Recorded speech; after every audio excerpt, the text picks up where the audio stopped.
Welcome to Royal Legacy, where we will explore the rich athletic history and deep family connections of BYU sports. Join us as we honor the past, celebrate the present, and look forward to the future of the BYU Cougars. Here's your host, Lauren McLean. How's it going, everyone? I'm Lauren McLean, and this is Royal Legacy, where we dive deep into the family connections of BYU sports. Joining me today are husband and wife, Mitch and Maddie Mathews, former star athletes for the BYU football team and women's soccer team. Thanks so much for being here with me, guys. We're glad to be here. So happy Thanks to be for having here. us. This is going to be fun. Are you sure you're both happy? Because you were giving me some different answers before the segment started. I am so ready. I'm so ready. All right, let's do this. Let's talk about your journeys to BYU first. Mitch, you were a standout athlete in Beaverton, Oregon. Mm-hmm. What made you choose BYU over staying close to home? I actually wanted to be a Duck, an Oregon Duck. Growing up, that's who everyone cheered for, either Oregon or Oregon State, and I wanted to be a Duck. My dad grew up in Utah, but he didn't go to BYU or Utah, so he went to Southern Utah. So either BYU or Utah was never on the radar. Yeah. Me and my brother Marcus, who I played with here at BYU, we always wanted to be Ducks. It wasn't until he got a scholarship when I was a freshman in high school to BYU that BYU was ever even on the radar. But then once my brother committed to BYU, this is like, going into my sophomore year, then we are, as a family, we totally converted to be total Cougars, and that's who we watched. And in 2008, when I was in high school, BYU played Oregon and BYU won, and so I had all the bragging rights, amongst my friends. And then I totally converted to being a Cougar. And once my brother was committed here, that's just where I knew I wanted to go. And then I got a scholarship my junior year, and it was pretty easy to commit here since I knew I was going to play with my brother. And so, I was a late blooming Cougar, and but that was great. I learned all about BYU and was thrown into it, and we ended up staying here in Utah now. So Utah's been home because of my brother. Ultimately, his decision first to go to BYU. But I'm glad I followed in his footsteps. And I'm glad I made it here. And Maddie, you've mentioned on your social media that it was your dream since you were a little girl to come to BYU. What made it such a special place for you? I mean, just growing up in Utah and watching their games. I went to camps ever since I was 7 years old. And I remember just sleeping and thinking about BYU soccer. And really? Yeah. So I was on a club team, Sparta United, and one of the girls' older sisters, Jessica Ringwood, committed to BYU. Yeah. And so just watching her and going to her games, I just saw the atmosphere and I was like, oh my gosh. And they were good. And I want to be here. And I just remember going to camps with all my club friends, and we would go find Jen and then juggle in front of her, or try to impress her. Oh, that is so embarrassing. Looking back, that I'm is so embarrassing. But that's what we wanted to do was play at BYU. Oh, but hey, our strategy worked. It worked. Mitch, that's not embarrassing. No, that's great advice. Totally works. If you're listeing, that's great advice. Stalk the head coach. Go find her. That's what you got to do. Oh my gosh, that's and do anything you can to impress her. Yes. Oh, I love that. And then you played soccer, and then you ended up running track your senior year. Yeah. How did that come about? So I ran track in high school. I actually ran when I was younger too. I went to the Junior Olympics and stuff like that. Wow. It was Did so you really? fun. Yeah. I didn't know that. Yeah. You really didn't know that? I didn't know that. This it doesn't surprise me. There's going to be lots of revelations. Doesn't surprise Lots me. of them. We're going to learn a lot about each other, Mitch. Yeah, this can't podcast. wait. Yeah. But yeah, so then I ran in high school, and I obviously was already committed to play soccer. And so I was in touch with the BYU track coach, but because I was already committed, it just timeline didn't work out. And so finally, when I was done with soccer, he was like, do you want to come try a semester? And I was so excited. So yeah, it was a lot of fun. That is awesome. You got to do both of those. Yeah, really cool. You both were elite athletes here at BYU, but how did the two of you meet? Because Mitch, I recently watched this interview I did with you and Taysom Hill, and I don't know how long he'd been married, but he's like, Mitch, you got to start hanging out with some girls. He was trying to give you some dating advice. That was probably 10 years ago. It probably was. It really was. hilarious. And I actually think you guys met not too long after that. Really? So how did you guys meet? Manifesting. I told myself I wasn't going to get married at BYU, and I didn't. I stayed true to that. Oh my gosh. Not because it's a bad thing to it, just that I just feel like, I had one focus, and it was ball. But me and Maddie met at a great time. We met weeks before I left to go train for the NFL. So that was great timing at least for me. was just to be focused on ball while I was here. Then we met at a haunted chairlift in Sundance. You know that ride that you can go make a haunted chair. That was our first date. Actually, that was our first date. Yeah. And that was really fun. And we've been, honestly, ever since that day, pretty much together ever since then. Oh, and that was end of October 2015, and I left in December. So like a month and a half that's crazy. later, I left, and then we did distance for 2 years. But that's where we met. That was our first date. That was our first date. Can I tell the story of how we first met? I want to hear it. Yes. Who's better at telling it, wait. though? Do we want Start, first Maddie. impression or do we want how we... Both. You can do first impression, and then I'll do how we met. Oh, gosh. Okay. Because your first impression, that was you. Yeah. So I'm a freshman. And like the SAB, like I'm studying at one of those tables. And of course, I'm like scouting around. Like I'm new here. So I'm like scouting who's cute. And so I see this like really tall, handsome guy walking. And I'm like, he's cute. And he has like his sweats on and his like socks and sandals. And he's like walking like he's tired, but like kind of with a swag to him. And as I'm watching him, I'm like, he's kind of full of himself. Like, what sport does he play? This is me being so judgmental. And I'm like, I see BYU football. And I was like, I'm never marrying a football player. That was and it was Mitch. Never say never. And that thought came to my head, and I remember it like yesterday. What are those called? A core memory? Yeah, core memory. Yeah, she said she never did a football player. Yeah, it was funny. It was you. Right. So and then Snap 4 judgment. years later. No, I was a senior. She was That was 2014, so a year and a half later. A year and a half later. Yeah, not too much. Not too. Longer. Yeah, and I didn't even know his name. I didn't know who he was, like any of that. And then, like how we like first met was one of his mutual friends was like, "Hey." Yeah, someone set us up on a blind date. Yeah. And we knew that we were supposed to meet, and she came to one of my games. It was in October of 2015, so like early October. Do you remember what team you were playing? Playing Cincinnati. Okay. And I tell this part of the story every single time, even though it's not true. I was balling out. I was going crazy in the game. Because you knew she He was has there to add that watching. She part. was there. What's funny is if you look up the stats, I think it wasn't even that crazy. But she was sitting first row, which she had never done before. But she knew that we were supposed to go on a date, so she sat front row. But like, it was just like behind. juggling in front of Jen It was Rockwood. right behind. Yes, exactly. That was. Wow. It was right behind the bench too. So every time I come off the field, she's just right there. That's my strategy. And so I take off the helmet. Works. Of course, you get the helmet hair. So of course you grab some water, make like a little faux hawk, like real quick. I knew she was paying attention, and so of course was I. I think I remember telling some of my teammates too, they're like, you got to watch, like that's Maddie right there, whatever. Even though I was totally focused on the game. After the game, though, you know how whenever I think it's ever if we win or lose, like you run around the bottom of the stadium and like you high five all the fans and stuff. Game's over. We did that whole high fiving thing around the field, and she stayed to get the high fives from the players, which was so that like. It was a little cringy, but she was doing it for me, but she kind of had to be there to like do it for everybody else. I'll Anyway, correct him on that later. She's reaching her hand down. I make it all the way around, and her hands start giving high fives. And I grab her hand, knowing that we're supposed to go out soon on this double date. And I was like, "Hey, how are you?" And she wasn't really paying attention. And I said, "Hey, how are you?" And she says back, she's like, "Nothing."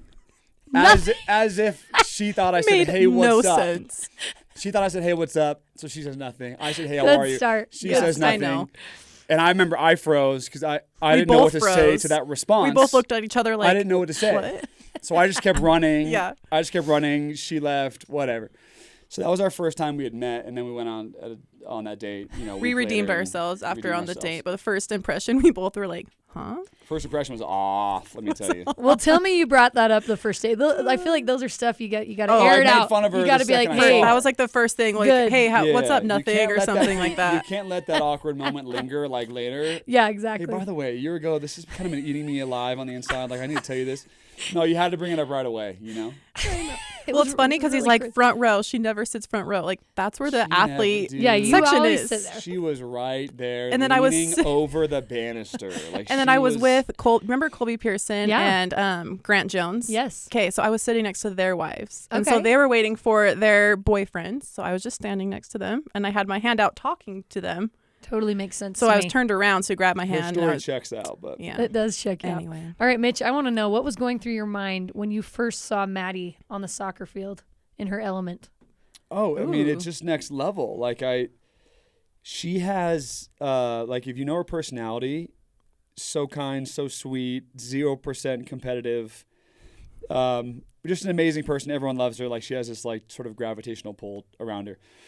But then she gets on the field and she's so far ahead of everybody else, like athletically, so much stronger, so much faster. There is of course a reason why the track coaches wanted her to always run track, because she was just so much bigger, faster, stronger than everyone.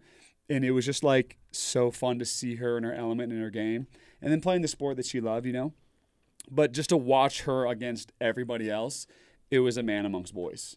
And I mean that in like the right way. But that's really what it was. And anyways, and I was always right there on the sideline, like if she ever wasn't shooting enough. So I'd come back. I forget which, I was either on Kansas City or Cleveland. I would come back and watch her games in the fall as much as I could.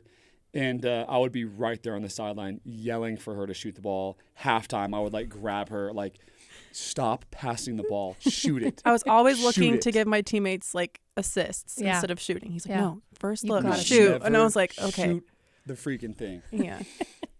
So anyways, it was fun to watch her, and I didn't know much about soccer at the time, still don't, but it was fun to see her just be so dominant and play the sport she loved. Hey, listen, I'm going to second that because I was the sideline reporter at the time, and so I get to watch Maddie. You were like, it was like a gazelle, powerful gazelle, like one of the most beautiful, I'm serious, like one of the most beautiful athletes, like the way you play, there was like, anyway, strength and beauty, like you were so fun to watch. I'm blushing. All right, Maddie, let's go to you. What went through your mind the first time you saw Mitch on the football field and you like knew him? You know what I mean? Him balling out in Cincinnati. I was like, wow. Come on, give me it. What'd you think? It's so funny because do you remember the Hail Mary? I'm gonna bring up the Hail Mary catch. Hail Mary? Yeah, I know. I think I do. Yeah. That was like when I like knew of you, but I like didn't know you yet, and I just remember like watching that. I know exactly where I was, and just like watching that game, I was like, dang, he's so fast, and like you like catch the ball like not against your chest, but like you're really good at just like catching it. But anyway, just watching Mitch was like your terminology super fun. is why we got to get that up to speed. Yes, I know what you're saying. You guys got to help each other with your respective sports a little bit here. That is true. Yeah, where were you? I was actually in my apartment with my friends. Everybody remembers where they were. It's crazy. Yeah. It's so funny. That's the start of it. I just got back from like, oh my gosh, I actually just got back from Nebraska. I was playing in Nebraska the day before you, and I flew home, and like right when I got home, we turned on the game. It's blessed ground. And you know what? There was like a newspaper article of like me playing Nebraska on your guys' bus. Whoa! Hey, is that magic? Yeah. I think Tanner Mangum was also trying to talk to her at that time too. Well, that didn't work out. So I think that happened. Shout out to Tanner. Fred Warner maybe was too, but anyway, we won't get into that. We're going to take a quick break, but when we come back, we'll have more from former BYU football and soccer stars, husband and wife, Mitch and Maddie Mathews. This is Royal Legacy. And now back to Royal Legacy and your host, Lauren McLean. All right, Maddie, I want to start with you. What was it about Mitch? At what point did you decide, okay, I want to marry this guy? First date. Really? What? You never told me that. Well, okay. Not like, okay. We went back to me being judgmental and like, oh, Mitch is full of himself, whatever, blah, blah, blah. First date, all of my, like, I was like, wow, that was, he is so funny. I was laughing the entire time. And like the best thing about Mitch is like he's so authentic to himself that he like allows other people to be like that around him. And so like I felt like I could be myself and joke and all of that. So I was like, dang, he's fun. But like first time marrying him, like thought about it, just like seeing how he treated his mom. Oh, I love Yeah. that. I love that. Yeah. What about for you, Mitch? When were you like, this girl, she's it? Oh man, I don't even know if I have like a story or a moment. It was it was pretty easy. I think like Maddie's just so easy to love, and so like I don't think other people had that same effect on me that Maddie had. Where like the first time we went out, I'm like, I don't want a day to go by where we're not hanging out, or connected. And that's what happened. We've stayed connected for every single day since that first date. We've pretty much been together. It was pretty quick. I always told myself, like, do the opposite of what everyone says. Like, get married young, get married while you're at BYU. Like, don't leave college or, like, I didn't really believe any of that. And so I was always just convinced, like, just wait. But Maddie just made it so easy where it was just like, if she's not in my life, then my own life isn't the same, And so it just made it pretty obvious. But there was never like like, here's the moment, was she just... every guy wishes they had a crack at Maddie. You know what I mean? Every guy wishes they had. It's true. So like, I'm embarrassed. it was pretty easy, from the beginning. I love that. Well, you went all out for the proposal. He did. With a helicopter. We did. He did. Wow. We went all out. We went crazy. Maddie, what was your reaction when you saw a helicopter? It's so funny how it worked out because my friend was a photographer, and she like asked me, she's like, hey, we should take some pictures for like this photo shoot that I need a model. And I'm like, perfect, like we can do it. And so we went to this like house like with a beautiful backdrop. It was really snowy in January, and we were just like taking pictures, and all of a sudden I hear this like helicopter like around, and I'm like, wow, that helicopter is really close, like that's really interesting. And then it just kept getting closer and closer to the point where I'm like, do we even take pictures? Like, what is happening? And then all of a sudden it gets so close I can see Mitch and he's waving. And then like my friend takes me down like behind the hill, and I look and I just see like this carved out like lane with a big heart in the snow where he like went out and like carved it out and everything. And it was just so sweet. And he landed, and I'm like, wait, is this real? Like, you got a helicopter? This is like epic. Look, that is why it took a second to register. Why I love BYU, because I think I sent one message out to like on Instagram or Twitter or something. I said, "Who has a helicopter?" ? And I had a bunch of Cougar fans that got back and said, like, I have one and my friend has one, and so Cougar Nation, thank you for stepping up on that one. But I met the guy that day. Met him that day, and we just took off on the helicopter, landed down. He was so excited to do it. It was amazing. He took pictures from inside the helicopter too. And then we picked Maddie up afterwards, and then we did a little fly through the Provo Canyon, through all the waterfalls, and it was insane. It was amazing. But it's not like helicopter, you think like, I just was throwing down money. It was BYU Cougar Nation coming together to help your broke homie out. You know what I mean?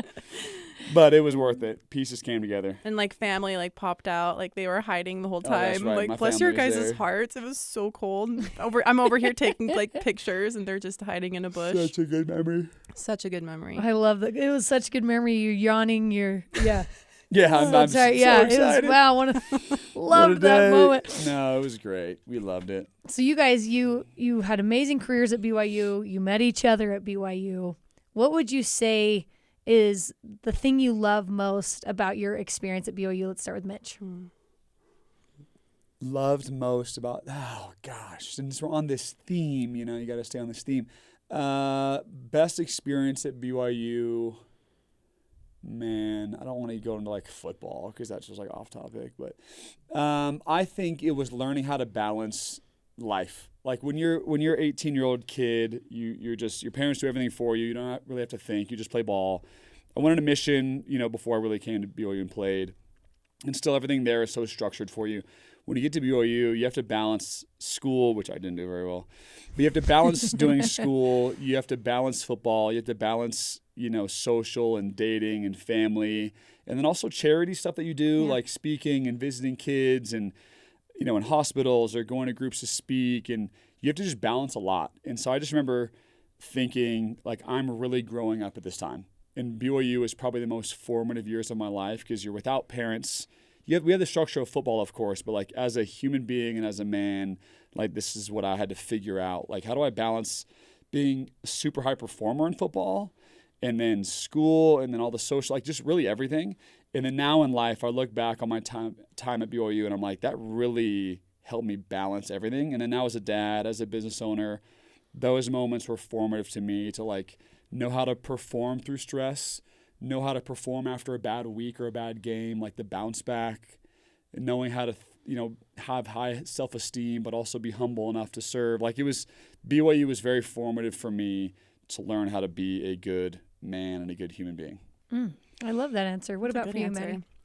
I want to second what Mitch said, but I won't go into detail because that's the thing, just like the time management in soccer school, and you're just trying to be the best at everything you can. But also, it's like such a loaded question because I feel like I can talk about this for an hour. Like, I just feel like the luckiest girl on the planet to even be at BYU, like go to BYU, like, and meet the people that I met and have the experiences I got to experience and play for the program that I did. It like has changed my life, and I like give kudos to Jen because she's really good at like the alumni portion where it's like once you're in the program, you feel like you're in the program for forever. And she's really good at like, having events and stuff like that where you feel like you're still part of the program. BYU football is awful at that, but go ahead. Yeah, I'm so sorry. Side note, we can talk about that, but go ahead. But like, yeah, I just have like lifetime connections, and I've learned things from each individual that will impact me for the rest of my life. So just the people that I met, and obviously it brought Mitch, which therefore brought my 2 children. So let's go. Cool experiences for sure. Little cougar babies, you know what I'm saying? Yeah. Yeah, we're going to get to that in a little bit because I want to know all about their training because I know it's already happening. We don't mess around. I want to know because with everything that you guys said also comes challenges. There's challenges you just mentioned. You have to grow up. You're trying to balance everything as a kid, and then I don't know, then emotions and everything that goes with being in college and being an athlete. Let's start with Maddie. How did your family and Mitch kind of help you through some of the challenges that you faced at BYU? Oh, they were my rock. Like, even like if we're talking soccer portion, just like Mitch changed my athletic performance in a lot of ways, just gave me tips. Not like this isn't a brag or a flex by any means, but like I'm not a selfish person, and that kind of carried on the field too, where it's like I was always looking to assist other teammates and look opportunities for them. How can I help them? And then passing when she shouldn't have passed the ball. Yeah, and even my coaches were like, shoot the ball. Like you can shoot it. But I think I have to get permission from other people to be selfish to make it okay. And so that's where Mitch was drilling me and like, shoot it. It's okay. And then like my senior year was like the year that I scored the most goals. Dude, so she went off. I was just very grateful for like that mindset. And like even my dad, I wouldn't be where I am without like my dad. And like he was the one that put me in soccer in the first place. Well, and like my mom too. But like I remember as a kid, my dad's going to hate me for telling this story, but like he had me wear like 5-pound like ankle bracelets during practice because he thought it would make me like faster and stronger, which hey, maybe it worked. I don't advise this to the parents listening, but yeah, he just pushed me a lot and in ways that he thought was best, but like it registered in my head like, yeah, we work hard and it carried through. Yeah. So, but yeah, just in all aspects of juggling everything, like my family was my rock. He saw potential in you. Yeah. That's why I did that. Yeah. Mitch, what about for you? Because I'm sure there were a lot of challenges. How did your family and Maddie help you through those? Yeah. Well, in college, at least, Maddie and I weren't really dating. Yeah. But even, after NFL, I think I've told this story a million times with my mom passing away. I think my family did an amazing job at, especially my mom, is they allowed me to believe that I could truly be as great as I wanted to be. And it all just started with the real estate in between my own ears. Like as much as I talked to myself about the things I could become and the great things I can do in the world and on the football field and off the football field, my parents allowed me to think really highly. And I think a lot of athletes lack that. I think a lot of athletes think they're okay and wait to be maybe great, but that doesn't happen if you always think you're just okay. I think the best athletes think they're awesome and great at the sport and fast. They're fast in their mind before they're fast in the field. They're great in their mind before they're great on the field. And I think my parents, my older brother, like they, for some reason, looked at me and said, like, this kid can go as far as he wants. Let's let him just have all the confidence he needs to have, you know?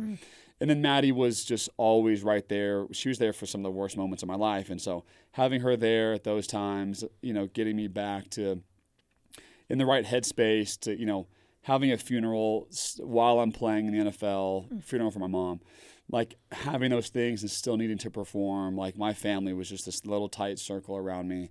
And of course, BYU Nation, of course, everyone else. But my family from when I was really young allowed me to think big. That's number one. And then when times did get tough, like, they were always the first ones on the scene. So that was definitely it for me, just a great support system. Because, you know, you do pick your coaches in a sense. And my coaches were awesome, but I think you need a lot more support system than just your coaches, because coaches can make your life hard at times too. Yeah. You know, they're the antithesis of building you up at times. Right. I mean, everyone can say that if you've played a high level of sport. So you need that close group of people outside of football that build you up. So you have that sort of shield and protection and armor around you while you're playing the sport. And that's exactly what my family was. I love that. You know? Maddie, what was that like from your perspective, having gone through something similarly in your life, to be there for Mitch and support him through that? Yeah, so for those of you who don't know, like, I lost my mom to cancer when I was 12, and so watching Mitch, like, go through that same experience was excruciating. And I felt like, for me personally, like, I was reliving everything, but, like, what hurt even worse was, like, knowing what, like, they were going through. Like, I just knew what was coming, and, like, the people that you love the most, you just, you know, it was just hard to watch. But yeah, they handled it with grace, and I tried to help the best I could. But, like, the one thing that I learned is, like, everyone just grieves differently. And even though I handled it one way, other people will grieve it a different way. And, like, that's totally okay. Like, grief looks different for everybody. And just, like, accepting it and, like, knowing that, you know, feelings are valid and we just have to go through the emotions. But yeah, Mitch's family I got so lucky. Like, again, I just, like, pinch me, right? Where I'm like, how did I get married into such an incredible family? You are lucky. No, I really, You're so lucky. I really am so lucky. Like, my father-in-law, he's my best friend. Shout out. She likes my dad more than she likes me. He's my best friend. And, like, I have seen a lot of videos of you and your Yes. She likes father-in-law. my dad more yeah. than she likes And me. Lisa was just, like, incredible. We were, you know, again, first thing, like, watching Mitch, like, how he treated his mom was, like, one of the first things we're like, whoa, like, I really love this guy. Like, they were two peas in a pod, and I really, really admired that. Mitch, what's one thing that you did growing up with your family that you want to carry on with your two girls now? Oh my gosh, we were like the classic prototypical, just like sports 2-a-days all the freaking time, live, breathe, eat sports. And I seriously, I told Maddie this all the time. I tell everyone this, like, I wouldn't change a thing about my childhood. My parents were just obsessed with my brother and I and our success. And so they made our success, you know, not necessarily their success, but, like, they grieved when we grieved. They cheered when we cheered. But my parents also weren't oblivious. Like, this is what they did super well. Besides, like, all the time and support and whatever gear we needed and all the things they gave us, and they cheered with us when we needed to be cheered on. They grieved with us when we needed to grieve. Besides that, they were so real. Like, they were not the parents that when we weren't getting enough playing time when we were younger, or we weren't pitching, you know, on the mound when they thought we should have been. Like, they never went up to the coach and, like, hey, but my son's Mitch though. Like, you need to treat him. But, you know, like, there was zero of that. Everything was still, hey, if you feel like you need to talk to the coach, you got to talk to the coach. If you feel like you're not getting enough playing time, you go make it happen. And so they were never there to coddle whatsoever. And that was more like the sport side of things. They were always so real and raw, and they were not like they looked at me as, you know, super talented, and I could go all these cool places, but they weren't about to coddle us ever. And that was a really cool thing. And I'm copying and pasting Control-C, Control-P on that one for my kids. But in terms of just other life things, our family was just so much fun. Like, we were the house where everyone came over to our house. It was sort of a safe place for all the friends to go. So every party, every good time, every snow day, every event, everyone crashed in our house. And so being the right type of person this is what I want to copy, is having a safe home where people can come and feel, you know, a vibration, an energy that they'd never felt before, is something that we're sort of, Maddie and I are sort of obsessed with. Is we want to be the house where kids, people, family can go and feel maybe something they haven't felt before, which is just total love in the home. My parents crushed that, like absolutely nailed that. They did, yeah. And that's the memories I still talk about with my friends, is how everyone was obsessed with our parents and the things we did for kids. And that is one thing that we want to copy and paste as well. I remember like one of the first times coming over to your house, and I knocked on the door, and your mom is like, "Why are you knocking? Just come in." And I was like, "Wait, seriously?" You know, and like she always had cookies out, and so it literally felt like home. And so I was like, wow, this is something else. So it's like, yeah, copy and paste. Next That's level. what we want. They were next level. Yeah. What about for you, Maddie? What's something that you had growing up that you want to implement into your own family? I had an amazing childhood, and I'm so grateful for it. For like the traumatic event that did happen, like my dad did an incredible job of like providing us the best that he could. And like my stepmom is amazing. She has 6 kids. So it was like one big happy family, craziness, never a dull moment. There's 3 on my side, me, my little brother, and my little sister. And so they had a lot going on. And like soccer was my outlet, and like just my best friends, like my family on that team too. And one thing that I give credit to my dad too is kind of the same thing, like how he talked to me. Like, yes, it was performance of like, hey, you know, you need to score more goals if you want to get to this level. But also he did credit like my work ethic. So it wasn't always just performance, but it was like, yeah, you worked really hard. Like, I loved your effort today. That stuff too, because that always is pretty validating. Right. So I love that. Thanks again to Mitch and Maddie Mathews for coming on the show with me. Carter Bond and Tori Kimball helped produce this episode with senior producer Terry South. You can join Royal Legacy wherever you get your podcasts, on Apple, TuneIn, Stitcher, Spotify, or on BYURadio.org. Royal Legacy is a production of BYU Broadcasting.